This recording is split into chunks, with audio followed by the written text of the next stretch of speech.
বড় আর ওই ছোট লোকের পায়ে পা তো প্রণাম করব, এ আমার হবে না। কিন্তু নিয়ে যতই বলুক না কেন, এরকম কিছু কিছু মানুষ আছে, তাদের কি চরিত্র পরিবর্তন ঘটে? যতই কীর্তন শুনো হয় না। কিছু কিছু জায়গায় আমাদের পাওয়া যায় মাথায় একটা বালির জোটে না। কোন জায়গা জানেন? সেটা হলো বেশিরভাগে ঢাকা জেলা, টাঙ্গাইল জেলা। ওরা গুরুত্বই দেয় না। কেন? ওদের টাকা আছে করে, কিন্তু মানুষকে যে একটু ভক্তি শ্রদ্ধা করতে হয়, আদর আপ্যায়ন করতে হয়, সেটুকু জ্ঞান নেই। টাকা আছে, টাকা চাও, 40-এর জায়গায় 50,000 চাও, দেবে, কিন্তু এসব পাবেন না। তাই বলছি, যদি আমরা অভিমান করতাম তাহলে তো ওই এলাকায় আর কীর্তন গাইতে যেতে পারতাম না। আর এইরকম অভিমান যদি আপনারাও করতেন, এই হরিবাসরে কীর্তন শুনতে আসতে পারতেন না। আপনারা কি এরকম ধুলোবালিতে বসা লোক না, তবু এসেছেন কেন? এমনি তো বৈষ্ণবের পদধূলি নিতে পারি না, তাই যদি হেলায় অবহেলায় বৈষ্ণবের পদধূলি কোনো রকমে যদি একটু গায়েটায় আসনে টাসনে মারতে পারি, তাতেও প্রভুর কৃপা হবে। এই যে ভক্তিযুক্ত মনটা সবার তো থাকে না। তাই লালা বলছে, বন্ধু তুই পারবি না, এ পথ বড় কঠিন, তুই পারবি না। ঠিক আছে, বুঝেছি, আসলে তোর ভিতরে হিংসা কাজ করছে, তুই আমাকে সাথে করে নিবি না। তোর ভিতরে যদি এত অহংকার, এত হিংসা, তুই এসেছিলি কেন আমার বাড়ি ভিক্ষা করতে? আমি দেব না ভিক্ষা, তুই চলে যা। ওরে বন্ধু, তুই যদি ভিক্ষা না দিস, গুরুদেব আমার দীক্ষা দেবে না।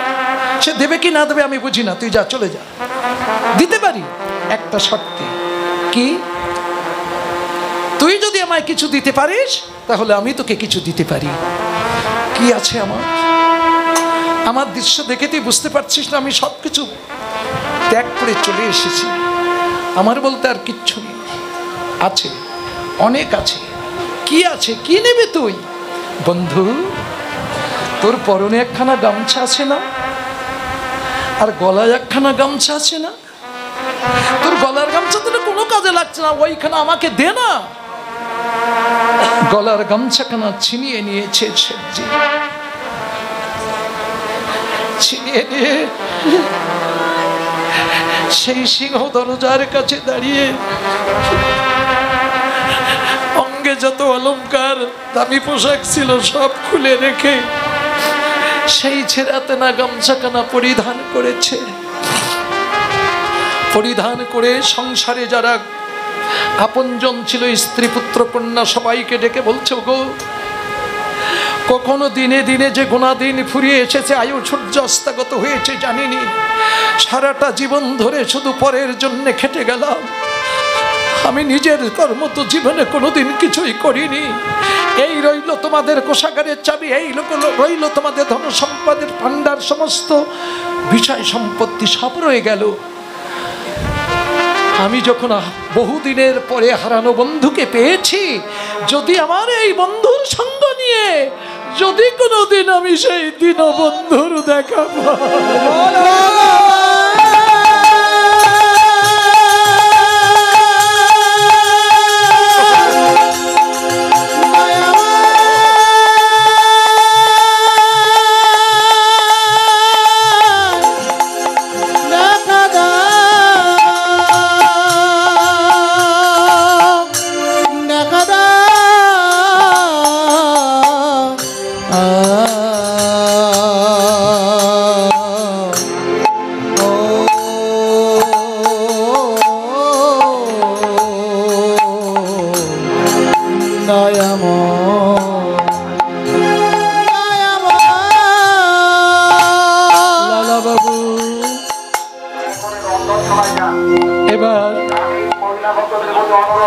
সেই এক মুষ্টি তণ্ডুল ভিক্ষা দিয়ে শেঠজি লালার কণ্ঠ জড়িয়ে ধরে বলছে, চল বন্ধু। দুই বন্ধু গোলাগুলি করতে করতে গুরুদেবের কাছে এসে লালা বাবু আছাড় খেয়ে পড়েছে গুরুদেবের চরণে। গুরুদেব, গুরুদেব, হ্যাঁ আমি ভিক্ষা নিয়ে এসেছি, এইবার আপনি আমাকে দীক্ষা দিন।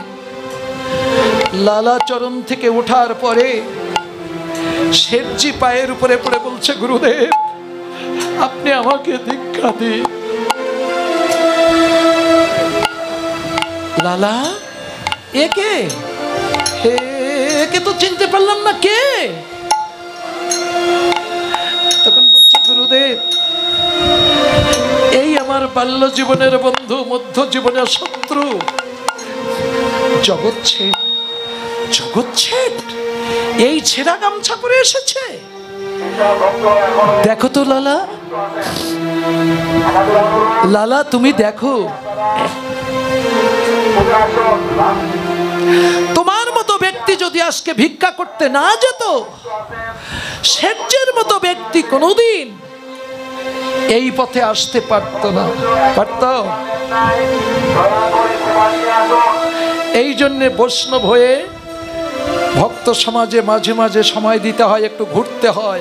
এমনও মানুষ আছে হয়তো আপনার মতো মানুষকে দেখে সে মানুষের চরিত্রের পরিবর্তন ঘটতে পারে। তাই বলেছেন, সাধুসঙ্গ সাধুসঙ্গ সর্বশাস্ত্রে কয়, লবমাত্র সাধুসঙ্গ সর্বসিদ্ধি হয়। সাধু যারে স্পর্শ করে আপন ভরণ ধরায় তারে, নিয়ে যায় তা দীপ্তকারে অন্ধকারে রাখে না। সাধু সঙ্গ ভঙ্গ যেন প্রাণান্তে কেউ করো না। সাধু সঙ্গ করো, সঙ্গ গুণে রং ধরে।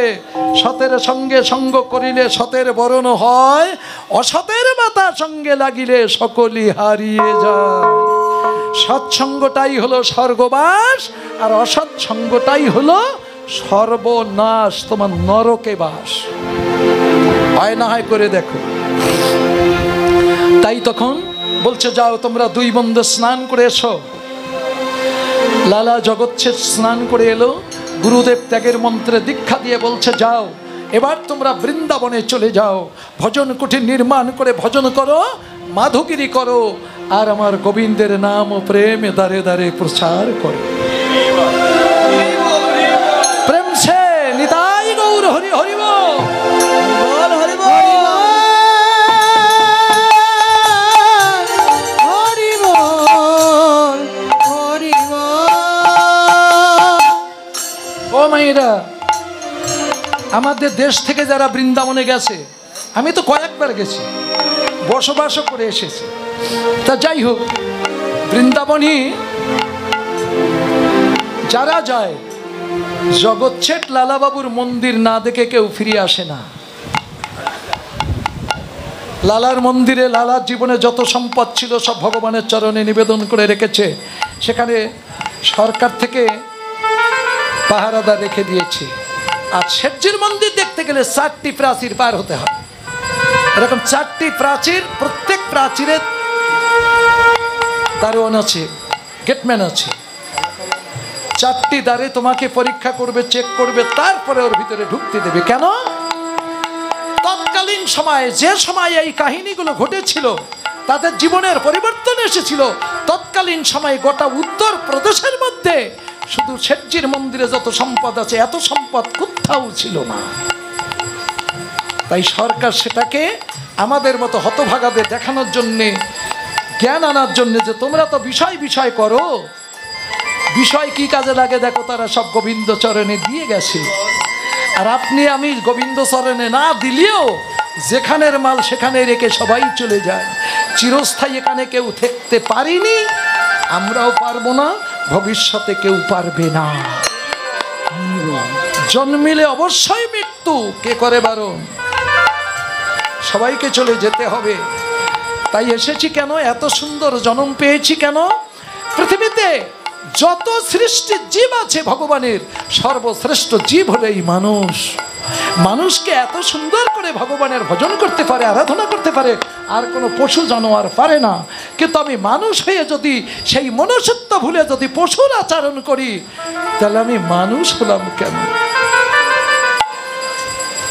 মানুষ হইয়া জনম লভিয়া মানুষের করিলাম কি?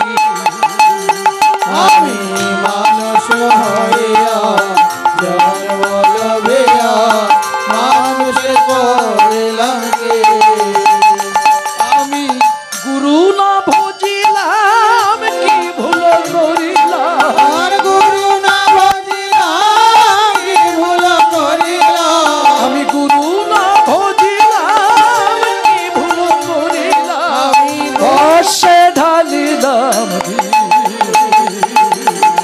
মানুষের করিলাম কি আমি মানুষ হইয়া জন্ম লইয়া মানুষের করিলাম কি বুঝেছেন? এই যে হাত পা চোখ কান নাক মুখ মাথা থাকলে তাকে মানুষ বলে না। মানুষ হয় কখন? মনুষ্যত্ব নাই যার, মানুষ কবু বলে না। তার চরিত্র যদি পবিত্র হয় তবেই তাকে মানুষ কয়। অপবিত্র চরিত্র যদি পবিত্র করতে পারো তবে তুমি মানুষ। কিভাবে করবা? সোনার ভিতরে খাদ থাকলে আগুন দিয়ে পোড়ায়, আর এই হরিনামের ভিতরে দাহিকা শক্তি আছে। হরিনাম যত করবা এই হরিনামে দাহিকা শক্তি দ্বারা তোমার জন্মর্জিত পাপ রাশি ক্ষয় হয়ে যাবে। আর ক্ষয় হয়ে যেদিন তুমি একেবারে শুদ্ধ ভক্তির মানুষ হবে, সেদিন তুমি যেখানে বসে ভগবানকে ডাকবে, ভগবান তোমার কাছে আসবেই আসবে। যে একটু আগে সবরীর কথা বললাম না, বনের ভিতরে বসে ভগবানকে ডাকছে, তার মনে ভরসা আছে একদিন না একদিন ভগবান আমার কাছে আসবে। তাই ভক্তের মানসা পূর্ণ করতে ভগবান সবরীর আশ্রমে যে দেখা দিল। যেখানে ভক্তি থাকে সেখানে ভগবান থাকে, যেখানে ভক্তি নেই সেখানে ভগবান নেই। ভক্তি কোনো গরিব ছোট লোক বড় লোক দেখে হয় না। ভক্তি আনতে গেলে তোমার কাঙাল হতে হবে। পারবে? এখানে যেসব ভক্তবৃন্দ আছে সবার চরণে দণ্ডবত প্রণতি করতে হবে, সবার চরণে মাথা নত করতে হবে। পারবে? গোষ্ঠীর ফেস্টি সানসার হয়ে যাবে। এই আত্ম অভিমান অহংকার যদি থাকে, যে তা যাই হোক, বেলি অবসান হেরি গৃহেতে চলিল, জননী চরণে আসি প্রণাম করিল। জননী চরণে আসি প্রণাম করিল, জননী চরণে আসি প্রণাম করিল, মায়ের চরণে প্রণাম করিল, মায়ের চরণে প্রণাম করিল, মায়ের চরণে প্রণাম করিল, মায়ের চরণে প্রণাম করিল। ঘরে আসি মহাপ্রভু মায়ের চরণে প্রণাম করিল, ঘরে আসি মহাপ্রভু মায়ের চরণে প্রণাম করিল, জননী চরণে আসি প্রণাম করিল, জননী চরণে আসি প্রণাম করিল। ও মায়েরা, মাগো একটা কথা বলবো, রাগ করবে না তো? শোনো, বলুন তো, আমাদের সনাতনীদের সবচাইতে সর্বশ্রেষ্ঠ দেবতাকে?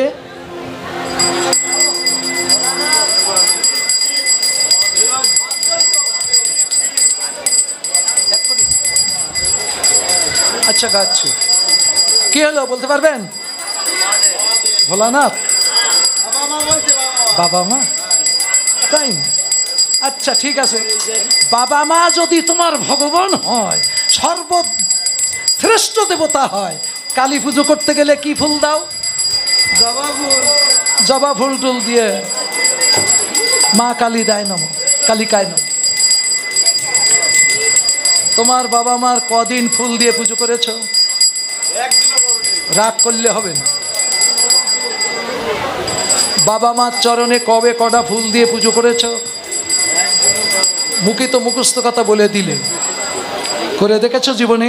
এই যে মা কালীর চরণে পুজো করো, মা দুর্গার চরণে, মা লক্ষ্মীর চরণে, সরস্বতীর চরণে, মহাদেবের চরণে, গণেশের চরণে, যত দেবদেবী সবার পূজা করো, মূর্তি তৈরি করে পূজা করো। আজকাল কৃষ্ণ আছে, রাধা আছে, গৌর আছে, নিতাই আছে, অদ্বৈত আছে, শ্রীবাস আছে, গদাধর আছে, সব আছে ওখানে।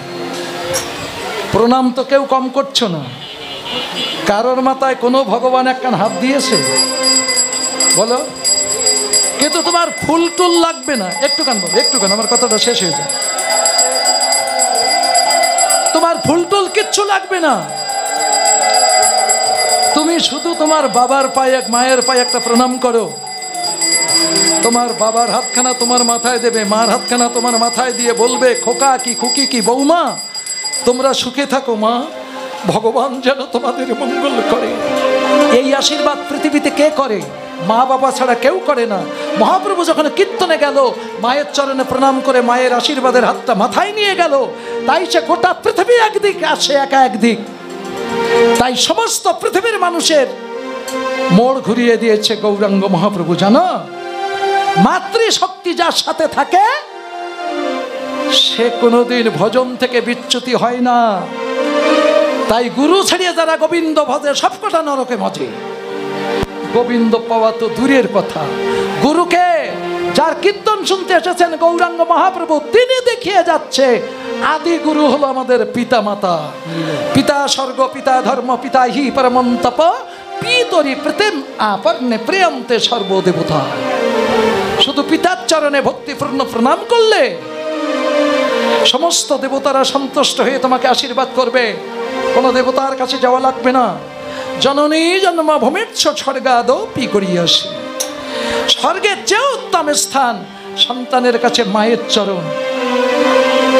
সেই গর্ভধারিণী জ্যান্ত দেবী মূর্তি মাকে তোমরা সেবা করো, পায়ে প্রণাম করো। দিনে 3 বার না পারো দিনে 1 বার করো। সন্ধ্যাবেলা তো সবাই চাকরি থেকে, ব্যবসা থেকে, কাজকর্ম থেকে সবাই বাড়ি আসি, হাত পা ধুয়ে ফ্রেশ হয়ে মা বাবার চরণে একটা করে প্রণাম করো। ওই মা বাবার আশীর্বাদে তুমি ভগবানের চরণ পেতে পারবে। আজকে যে ভগবান শ্রীকৃষ্ণ সর্বশ্রেষ্ঠ, ইতিশাংশ কলাপংশ কৃষ্ণস্থ ভগবান স্বয়ং, সেই স্বয়ং ভগবান যখন গোষ্ঠে গেল, মায়ের চরণে প্রণাম করে গেল। এ পদ গেল, শোনেন আপনারা। প্রণতি করিয়া মায় চলিল যাদব রায় আগে পাশে ধাই শিশুগণ। সে স্বয়ং ভগবান মা যশোদার পায়ে প্রণাম করে দেখাচ্ছে। সেই কীর্তন আমরা গাচ্ছি কেন? তোমরা কীর্তন শুনে যাও আর লীলা কিছু দেখে যাও। পারো যদি এইভাবে তোমরাও বাড়ি যেয়ে আচরণগুলো করো, ভগবান তোমাদের কৃপা বর্ষণ করবে। অনুমান নয়, বর্তমান। ঠিক আছে? তাই আজকে মাকে প্রণাম করে মায়ের চরণে প্রণাম করলেন। এদিকে পূজারী বৈষ্ণব বাবু বললেন, বাবাজি বললেন যে একটু হরে কৃষ্ণ নাম করো বাবা। তা শুনে আমরা সবাই মিলে সন্ধ্যাবেলা একটু হরে কৃষ্ণ নাম গাই। Hare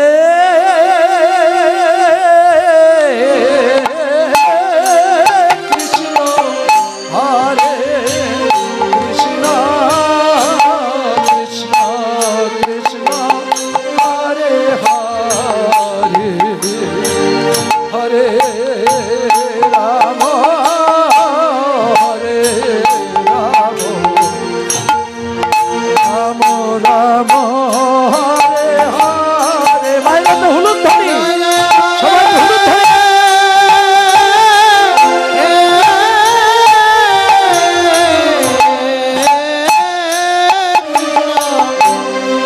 Hare Krishna Krishna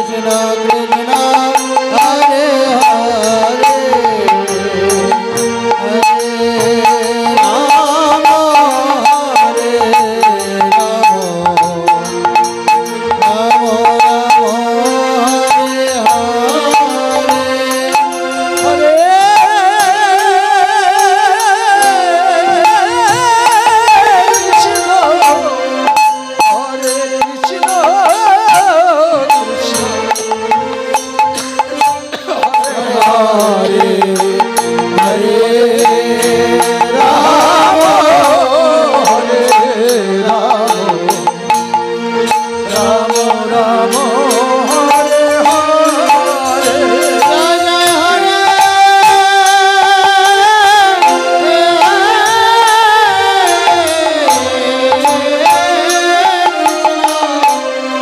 Hare Krishna, Krishna Krishna, Hare Hare, Hare Rama, Hare Rama, Rama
এইবার মায়ের চরণে প্রণাম করেছেন।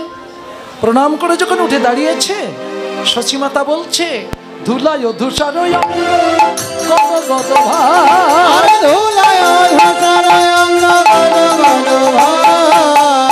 রাধা মোহন পদ কর দহিয়া, রাধা মোহন পদ কর দহিয়া, রাধা মোহন পদ কর দহিয়া। অনিমাই, তুই ধুলা মেখেছিস কেন বাবা? ওমা, তুমি আমার অঙ্গে ধুলা মাখা দেখছো? আমি ধুলা মাখিনি মা। ধুলা মাখিস না, তুই একবার সাদা হয়ে গেছে না? কত ছোট জাতিদের ধুলা টুলা মেখেছিস, কেন ধুলা মেখেছিস? তুই কি পাগল হয়ে গেছিস? ওমা, তুমি দেখছো আমি ধুলা মেখেছি? ধুলা না, এ কি জানো? এই যে ভক্ত পদ রজ মাগ, ভক্ত পদ রজ মাগ, এসেছি আমরা রজনীতে, এসেছি আমরা রজনীতে, ভক্ত পদ রজনীতে এসেছি আমরা রজনীতে, ভক্ত পদ রজনীতে এসেছি আমরা রজনীতে, ভক্ত পদ রজনীতে এসেছি আমরা রজনীতে, এসেছি আমরা রজনীতে। এই ভক্ত পদ রজনীতে এসেছি, তাই আমরা পদরজ মেখেছি জানো মা। ভক্তের পদরজ গায়ে মাখলে জন্ম অর্জিত